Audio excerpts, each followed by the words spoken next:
Sumpah dan dendam. Mekah pagi itu berselimut debu dan panas yang menusuk kulit.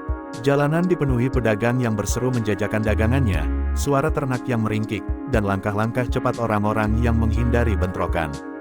Namun di antara kesibukan itu, aroma kebencian dan permusuhan terasa di setiap lorong. Di dunia jahiliyah, kata-kata bukan sekadar kata, mereka adalah senjata, sumpah adalah hukum, dan dendam adalah api yang selalu menyala. Di sudut pasar, seorang pemuda bernama Amir menatap dengan mata menyala. Ia baru saja menerima kabar bahwa adiknya, seorang pemuda dari sukunya, dihina di depan halayak oleh seorang pemuda dari suku tetangga, Sufyan. Amir mengepalkan tangan, dadanya berdebar.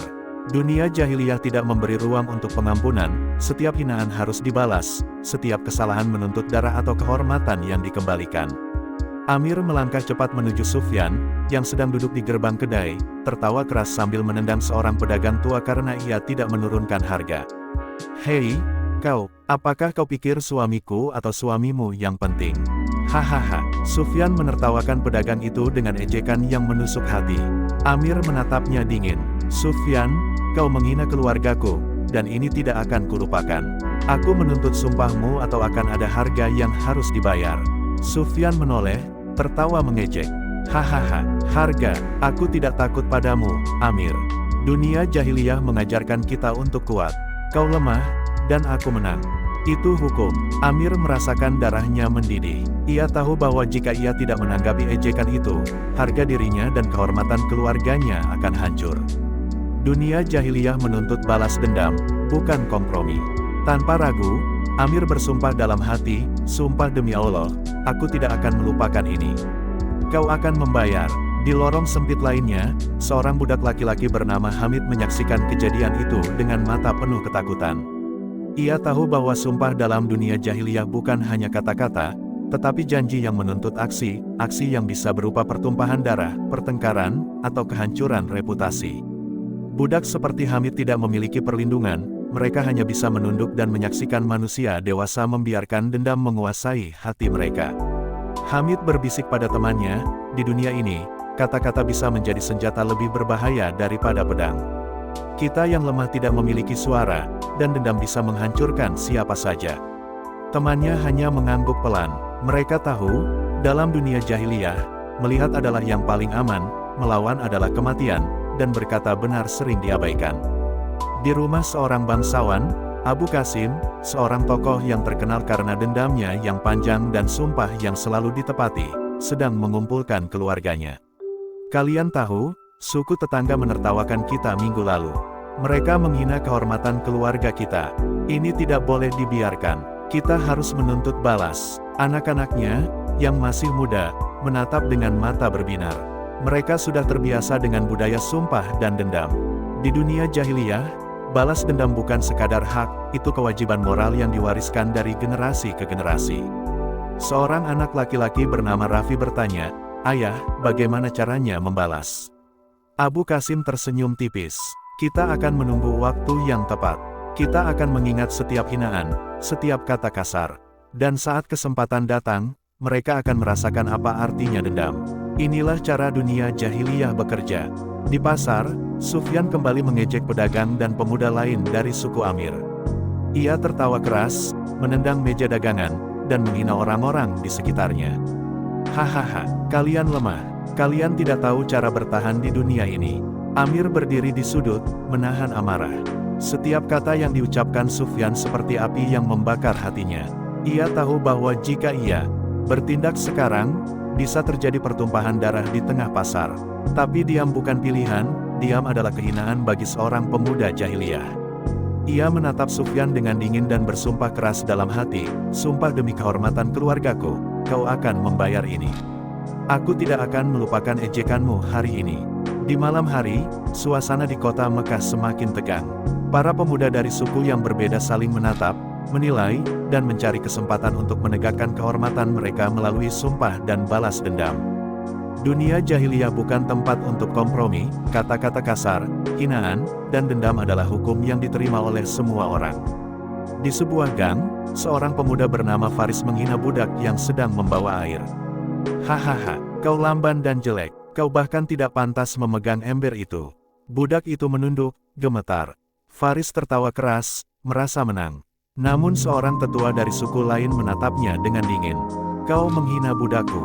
Kau tahu sumpah dan balas dendam adalah hukum kita. Aku tidak akan melupakan ini. Faris menelan ludah, matanya menyorotkan sedikit ketakutan.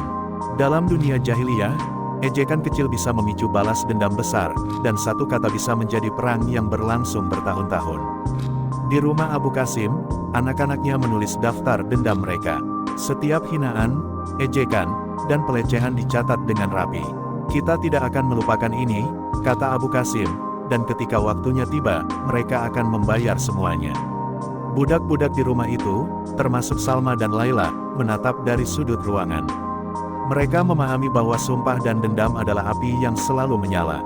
Dunia jahiliyah mengajarkan manusia untuk menuntut balas atas penghinaan, bahkan jika itu berarti melanggar akal sehat atau moral. Di lorong pasar malam, Amir menantang Sufyan secara langsung. Sufyan, kau menghina keluargaku. Apakah kau berani mengakui kesalahanmu atau kau akan menanggung sumpahku? Sufyan menatapnya dengan sinis. Hahaha, aku tidak takut padamu. Dunia jahiliyah mengajarkan aku untuk tidak peduli pada hinaan. Kalau kau ingin membalas, silakan. Aku siap. Amir menatap sekeliling. Orang-orang mulai berkumpul, menonton ketegangan itu.